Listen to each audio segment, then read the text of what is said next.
Dans le but de permettre aux leaders et futurs leaders paysans d'avoir une meilleure connaissance du mouvement paysan dans la sous-région et au Bénin, le Collège des jeunes agriculteurs du Bénin, CJA, a organisé du mercredi 17 au vendredi 19 juillet 2024 une formation à l'endroit de ses membres.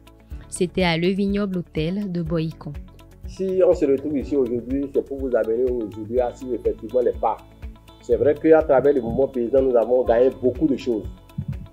À travers les outils, les techniques que vous connaissez, on utilise soit le plaidoyer ou bien le lobbying par endroit. Et cette technique-là, effectivement, la jeunesse doit pouvoir maîtriser cette technique. Ce que nous sommes en train de faire aujourd'hui, c'est la première d'une série de 4 formations. Donc, ne pensez pas que c'est encore la fin, c'est juste le début. Au cours de ce premier module de formation, il a été généralement abordé l'évolution des organisations paysannes, les fondements de l'agriculture familiale et de l'exploitation familiale, et pour finir, les types d'agriculture, ce qui a permis aux participants de renforcer leurs capacités en tant que leaders paysans. La génération passée est en train de partir, il faut une nouvelle génération. Et pour aller dans les négociations, pour aller défendre ses causes, il faut être bien outillé, pour être représentatif. Et au cours de la formation, vous l'avez entendu, la légitimité et la crédibilité. Pour en arriver là, il faut connaître un peu l'histoire du pays, il faut connaître un peu l'histoire de l'agriculture dans la sous-région, il faut connaître aussi l'histoire sur le plan international. Vous le savez, le mouvement paysan au Bénin est un mouvement qui a commencé depuis le temps colonial, qui a connu plusieurs périodes.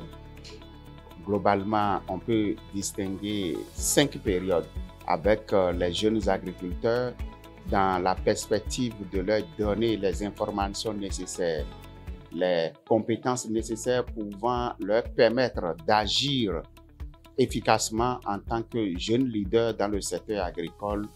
Il était très utile et opportun de leur apporter ces informations. Les participants à cette formation ont apprécié les notions abordées ainsi que le déroulement de cette dernière. Cette formation, je trouve que c'est une très bonne formation, c'est une très belle initiative parce que ça n'a laissé aucun acteur, aucun agriculteur. Par exemple, moi, je suis une transformatrice, comment dit-on, des produits laitiers. Ils ont soulevé certains points où je vois que nous-mêmes, on a beaucoup d'avantages. Je suis très impressionnée parce que ce n'est pas n'importe qui est sélectionné pour venir suivre cette formation.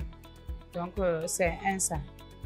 De deux, à travers la formation, j'ai changé beaucoup de ma manière de faire par rapport à avant. Donc, ce qu'on devrait faire, et j'ai reçu beaucoup de choses par rapport aux OP, c'est-à-dire organisations paysannes. Cette formation a été également une occasion ayant permis de faire des plaidoyers à l'endroit de la PNOPA. Je profite pour faire un plaidoyer à l'endroit de la PNOPA pour nous accompagner à bâtir un mécanisme qui nous permettrait de structurer les collèges de jeunes dans les fêtières où on n'en a pas encore et que les jeunes qui vont suivre cette formation puissent effectivement demeurer et rester dans le mouvement paysan et assurer la relève qu'on rêve. Cet atelier constitue le premier module de cette formation qui va durer 1 an.